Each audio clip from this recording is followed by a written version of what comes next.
Jussie Smollett will have to wait until late January to learn his fate now that he's been convicted of lying about being the victim of a racially motivated attack. His attorney says he will appeal that verdict. But even as the legal process is playing out, the former Empire star is facing new pressure from those who say he should fess up about what really happened that night in Chicago. Here's Stephen Fabian. In the wake of his conviction, there are calls today for Jussie Smollett to come clean. Everyone is saying that you lied on the stand. Did you lie on the stand? The jury found the 39-year-old actor orchestrated a fake attack to make himself appear to be the victim of a hate crime. Attorney Gloria Rodriguez represents the two brothers he paid to stage the assault. To Mr. Smollett, people will forgive you. It is time to cut the act.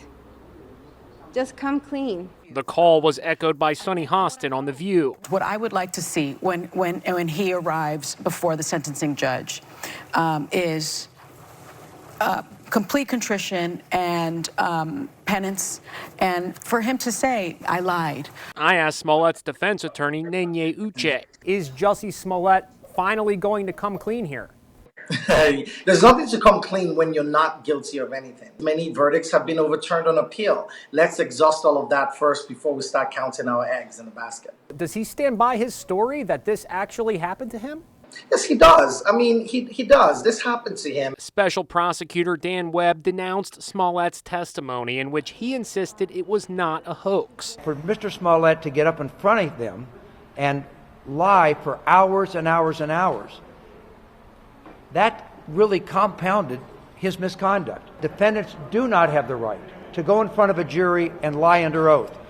Now he is under fire from friends like CNN's Don Lemon. What he did might undermine future victims, legitimate victims of hate crimes. Even the White House is weighing in. The president tweeted, "What happened to Jussie Smollett must never be tolerated in this country. We're with you, Jussie." The vice president called it an attempted modern-day lynching.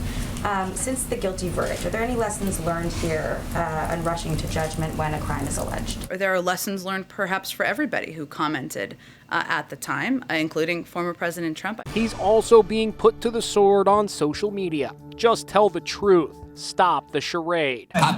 Smollett has not had a significant acting gig since he was fired from the cast of Empire when his plot unraveled. The stigma of this case is going to follow him around. Podcast host Mara Schiavo-Campo says there may be a way back, but only if he tells the truth. Owning up to it gives him an opportunity to explain, to seek grace, and to seek some forgiveness from the public. Smollett faces as much as 3 years in prison, though most legal experts say jail time is highly unlikely.